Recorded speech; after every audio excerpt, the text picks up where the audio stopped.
Десетото коло на првата македонска фудбалска лига ќе се одигра во 4 денови. Ќе се отвори во петок, а ќе се затвори во понеделник. Во петок на програмата ќе бидат два надпревари.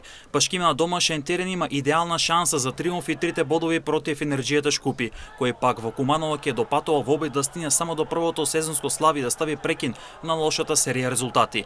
Во Ковадарци ќе има дуел од средишно дел на табелата на две екипи кои ќе атакуваат на трето сезонско славие. Тиквиш против Расими во битка за 3 бодови кои се важни за двете екипи со цел да се доближат до зоната за директен опстанок. Во сабота ќе се одигра два дуели, скопско дерби на Работнички Македонија Ѓорче Петров. Ако гледаме според формата, тогаш лавовите сигурно дека ќе имаат голема предност, а ромотечарите ќе атакуваат на второ славие, но излез од резултатската криза бидејќи според последните 5 меча имаат една победа, 3 последователни порази и едно реми од последниот меч со Шкупи.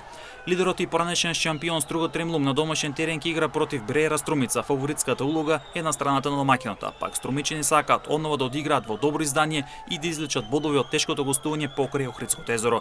В недела ќе се одигра еден меч во Кратово, силите ќе ги одмерат Силекс и Пелистер кој е во длабока резултатска криза.